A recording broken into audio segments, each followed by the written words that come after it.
दोस्तों, आज की कहानी है ननन आज दम आलू और कढ़ाई पनीर बनाते हैं। दोस्तों, कहानी शुरू करने से पहले अगर हमारे चैनल को सब्सक्राइब नहीं किया हो तो कर लीजिए ताकि आपके पास पहुंचे हर रोज नया वीडियो। देख लिया सुमन अपनी परवरिश का नतीजा। कमलेश जी गुस्से से तमतमा रही थी। सामने उनकी बहू सुमन और पोती दिशा डबडबाई आंखों से एक दूसरे को देख रही थी। कमलेश जी जयपुर के सफरन और प्रतिष्ठित परिवार की मुखिया थी। उनका बेटा राकेश और बहू सुमन थी। एक पोता था वेम्भर और पोती दिशा। पीढ़ियों बाद घर में लड़की होने के कारण दिशा सबकी लाडली थी। कमलेश और सुमन का माँ बेटी सा रिश्ता बस एक ही बात पर नहीं बनती थी, दिशा को घर के काम सिखाने पर। कमलेश जी का कहना था कि लड़कियों को हर काम में निपुण होना चाहिए। वहीं सुमन कहती राजकुमारियों से कम नहीं है हमारी बेटी, फिर घर के मामूली काम क्यों करे। सुमन राजकुमारी को भी सब काम आने चाहिए, भली वो करे ना।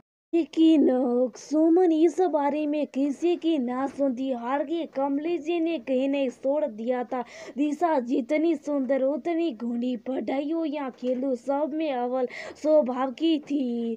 विनम्र पढ़ाई खत्म होती नौकरी भी लग गई। उधर वैभव की शादी भी तय हो गई। होने वाली बहू आरोही उस शिक्षित और नौकरी पेक्षा थी। धूमधाम से विवाह संपन्न हुआ। हफ्ते भर बाद ही आरोही ने ऑफिस जाना शुरू कर दिया। कमलेश जी और सुमन दिशा जैसे ही प्यार करती थी, बहू को साथ ही पूरा ख्याल भी रखती थी। वहीं दिशा और आरोही तो सहेली बन चुकी थी। आरोही भी परिवार में घुल मिल गई थी। चलो जल्दी करो, सब संडे स्पेशल नाश्ता तैयार है। आरोही की आवाज सुन सब मेज पर पहुंचे तो देखा गर्मा गर्म छोले भटूरे सजे हुए थे। दादी जरा साके बताओ कैसे बने हैं। दादी ने तो भले ले ली। वाह मजा आ गया। अरे बेटा तू क्यों गई, रसोई में नौकर बता लेते ना। सुमन ने बैठते हुए कहा रोज नौकरी बनाते हैं माँ, लेकिन मुझे खाना बनाना पसंद है और हर संडे मैं ही बनाऊंगी। नाश्ता सच में लजीज था और सबने भूख से ज्यादा खाया और दिल खोलकर तारीफ भी करी।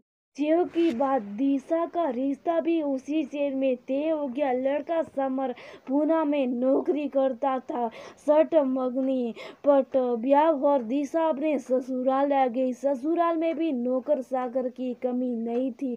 अपने अच्छी स्वभाव के कारण सबकी सेहती बन गई थी। दिशा महीने भर बाद ही समर के साथ पूना आ गई। सब कुछ कितना अच्छा चल रहा था।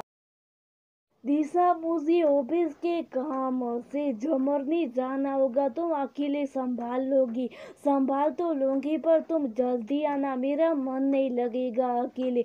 दिशा उदास हो गई। अभी किसी को जानती भी नहीं हूँ। अरे शांता भाई है ना, उसी बाजार का काम करवा लेना। अगले दिन समर चला गया। पहला दिन तो ठीक बीत गया। अगले दिन सुबह शांता का फोन आ गया।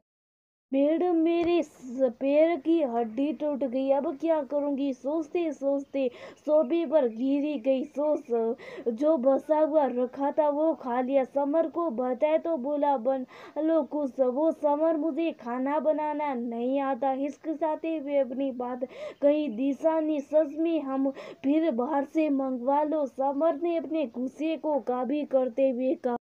2 दिन बाहर से मंगवा कर खाया, लेकिन अगले दिन पेट में दर्द शुरू हो गया। अब स्थिति नियंत्रण से बाहर भी। मायके फोन कर सब हाल बताए। ससुराल में कहते शर्म आ रही थी।